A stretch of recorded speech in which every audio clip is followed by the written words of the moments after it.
Young people from a group called Extinction Rebellion are demanding that big banks divest from companies that are fossil fuel intensive.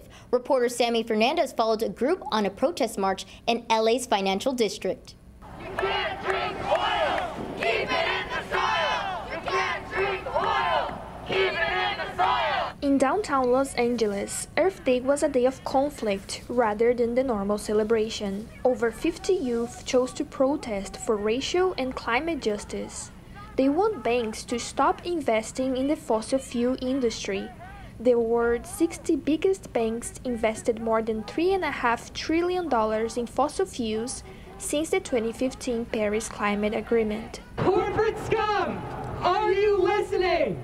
You are responsible for the lasting effects on communities of color. You are responsible for deteriorating ecosystems. You are responsible for this crisis. April is shareholder season.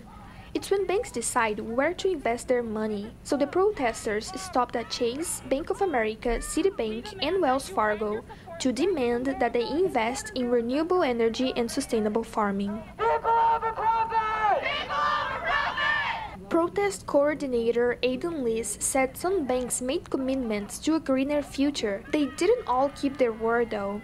Liz says people die when banks lie. When the public doesn't know what the banks are actually doing in funding, they fund things like pipelines that run through indigenous lands and oil spills and dangerous fracking expenditures that are really damaging to the communities and people individually. Member of the Indigenous Youth Council, Yulu Yak, came to support the Extinction Rebellion youth.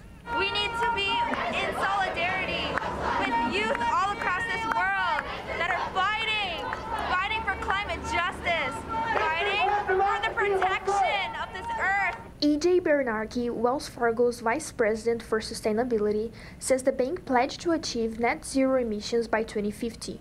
Wells Fargo also thinks that engagement is faster than divestment to achieve economy-wide net zero. Wells Fargo will also disclose where it financed emissions for select carbon-intensive companies like oil and gas by 2022.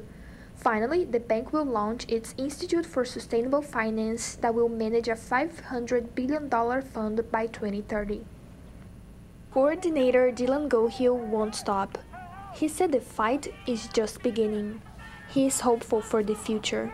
I know that they're going to listen to us one way or another, and if it takes us coming here every day and every hour of every day, then we're going to do it because our futures are at stake and people's lives are at stake. The earth is on fire! We don't need no oil! Let these corporations burn! The earth! The earth!